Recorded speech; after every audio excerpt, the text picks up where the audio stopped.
Dear investor, Edelweiss Private Wealth Management is pleased to present you the latest issue of Investment Strategy Report for August 2020. Let's take a look at key highlights of July 2020.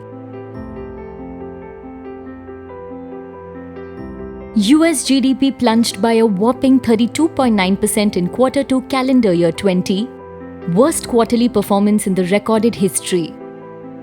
Still, Nasdaq 100 continued to extend its rally in July as well, due to unprecedented liquidity infused by Fed. German economy too saw a sharp drop of 10% in Q2, worst quarterly contraction since 1970. Euro nations came together to launch a massive €750 billion fiscal package to fight the COVID-19 crisis. As a result, ECB's balance sheet is expected to expand to close to €6.5 trillion. In India, the employment generation scenario in the urban area remains bleak due to continuation of lockdown. The repercussions of the same are observed in substantial drop in direct and indirect tax collections as compared to last year's numbers. Factors like good monsoon, comfortable levels of water availability, and rise in spending indicate positivity in rural economy. This is suitably complemented by substantial rise in rural spending by central government and has resulted in considerable rise in the farm sector employment. High-frequency indicators like two-wheeler sales and passenger vehicle sales continue to show strength for the third month in a row. However, manufacturing and services PMI stagnated after rising considerably in June. Equity view. Indian equity markets remained on a recovery path in the month of July across all market cap categories.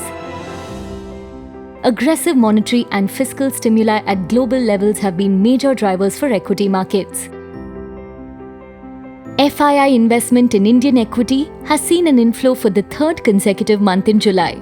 However, domestic mutual fund investors took an opportunity to book profits in July across all market cap categories. Since various valuation indicators are giving mixed signals about valuations of Indian equity markets, a lot of uncertainty can be expected in the short term.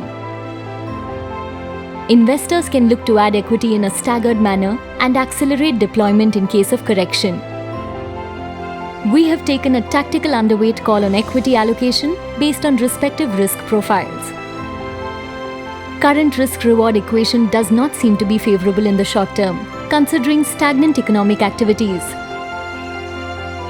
From a medium-term perspective, global liquidity is expected to support equity markets, especially after the development of the COVID-19 vaccine.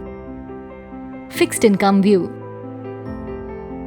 The sovereign curve is now steepest since 2010 at 250 basis points, despite extremely weak domestic demand and very low credit offtake.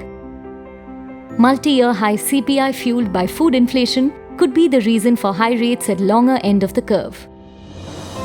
RBI's liquidity infusion into the system has been unprecedented since the beginning of the COVID-19 crisis, and this has proved instrumental in bringing down yields across the curve. The mutual fund investors continued to exit from credit risk category in July. The previous month also witnessed a significant rise in investments in low duration categories as compared to medium duration. The investors are clearly avoiding both the risks, credit risk as well as interest rate sensitivity. Our anticipated easing of spreads has played out as the spreads of high quality credit have reverted to long-term average. It is advisable for the investors to stick to good quality credit with comparatively higher yields. Investments with predictable and regular cash flow can also be considered.